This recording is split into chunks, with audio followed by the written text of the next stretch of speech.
Hello everybody, today we're going to be replacing the charging port on an iPad Air. Um, the reason we're replacing it is because whenever it's plugged in nothing's happening. We did check the battery is fine, and then we noticed that when you actually twist the charging port just a little bit, the charging port flex cable that is on the back of the screen, the iPad charges fine. So we first tried to replace just the jack at the end, but it looks like there's an internal issue with the flex cable, um, somewhere over here, probably inside the flex cable. Let's see if you can see it there. So probably somewhere in there might be an internal issue, a connection issue. So we're just going to replace the whole flex cable and see how it works. We're going to use some low melt alloy, and we're going to mix the low melt alloy with the joints there.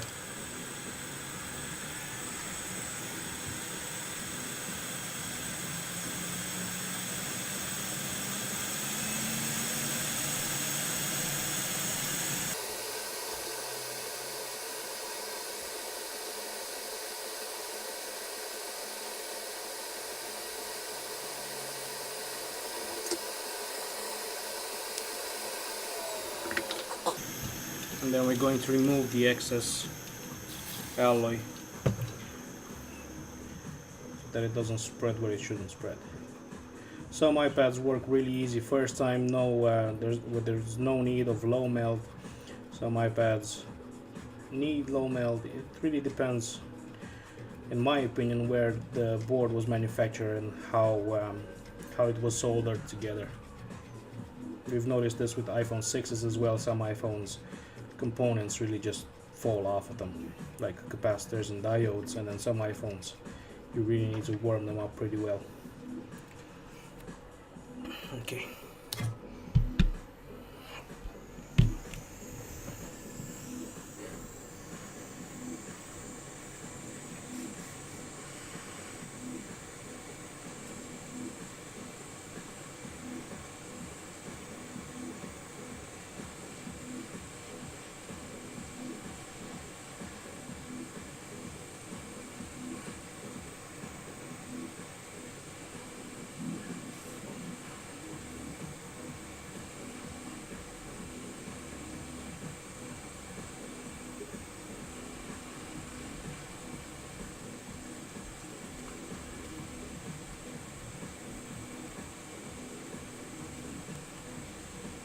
You'll be able to see how easy it is to remove it after you apply the low melt alloy.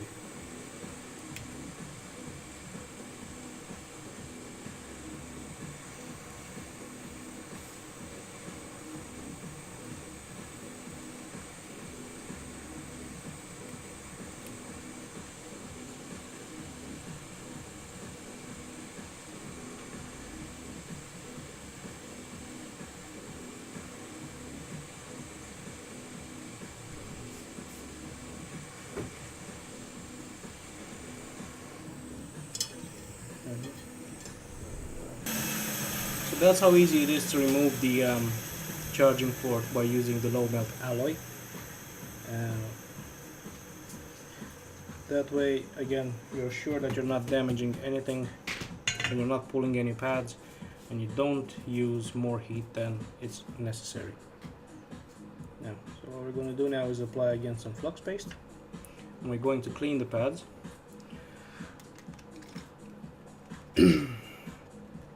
Using some wick.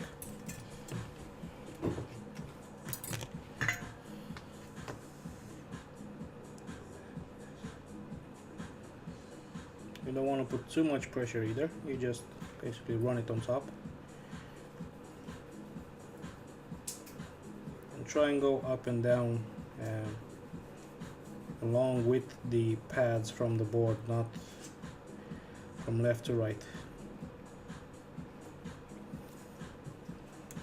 Okay, so that one is done as well.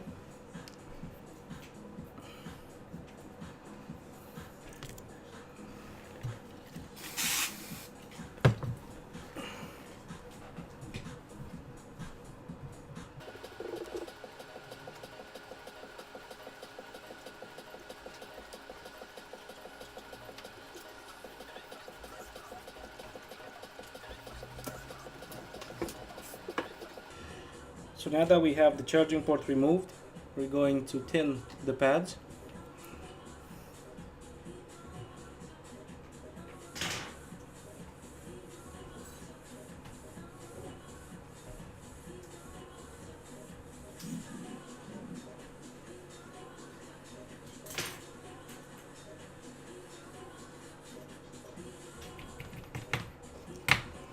That way when we put a new charging port, we don't rely just on the solder that's on the new charging port that we usually apply before we do it to adhere to the surface of the board.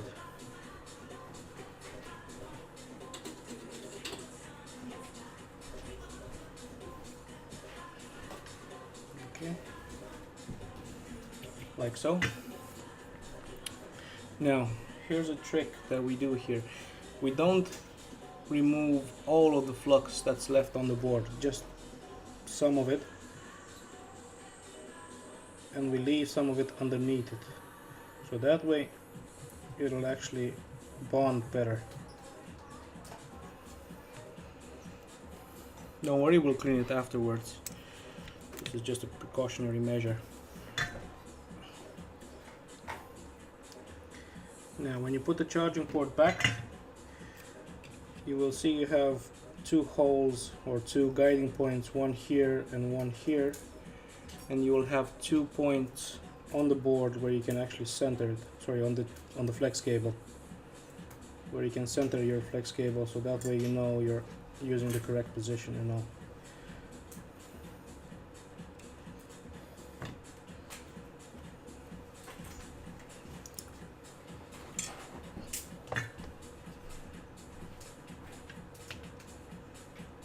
So what we do is first we center the flex cable up and down, and then we give it 2 or 3 points.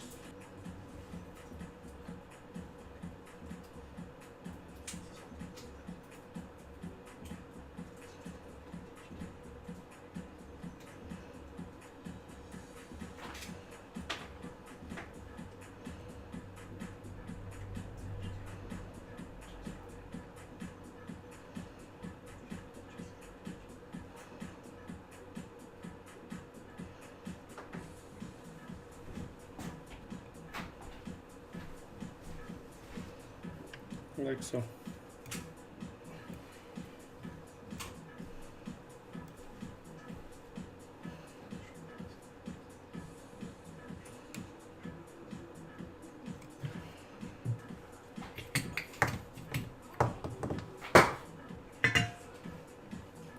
And then the usual thing, bit of flux paste on top.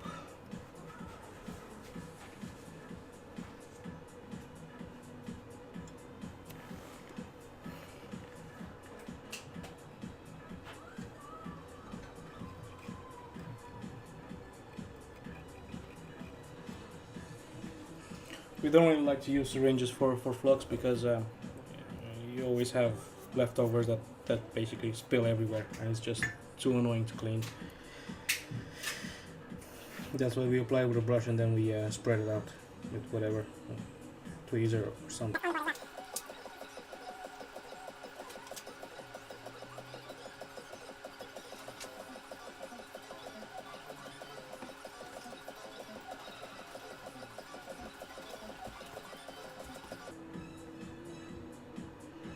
And then we do it one by one, and the way we do it is we use the soldering iron, and we keep it there, and you go up and down until you see the small little holes there. That way you know that the solder from the flex cable is actually melted and it went inside and soldered with the one that's on the board as well.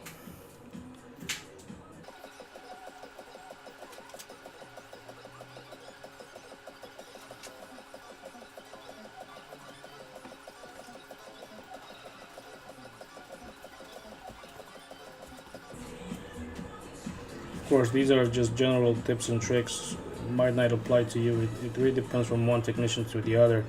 If you feel like it's not actually soldered the way it should be soldered, you can always go once or twice more, or put more solder on the top, or whatever just feels right. There is no right or wrong way to do it because everybody's unique and everybody likes to work in their own way. But this is just how I do it.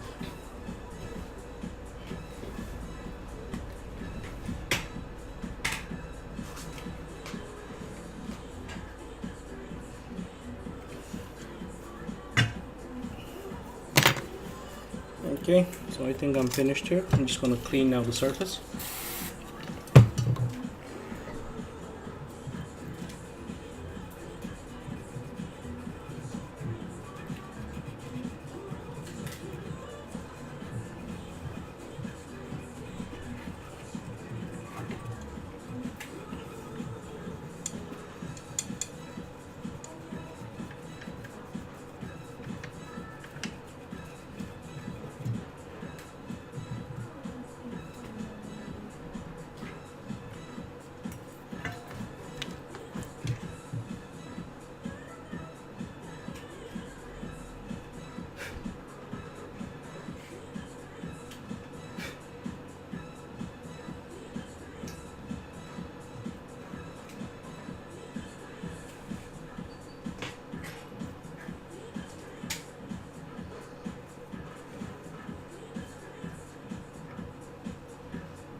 Just applied a bit more pressure on those pins there because they didn't look right when I was cleaning them. They looked like they were moving.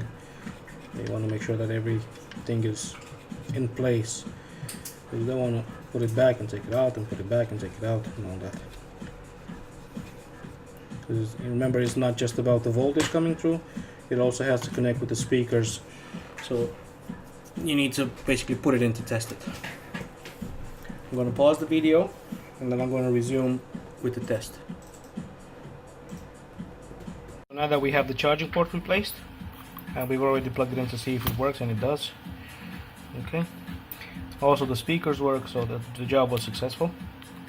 Now when you plug it in, you see it's charging, and it's also going to 2.4 amps. Let me see if I can get that. Yeah. So that's the first one, 2.4 amps, which means it's sort of fast charging. So, I've been Michael from iTech Repairs. Thank you very much for watching, and I'll see you next time. Bye bye.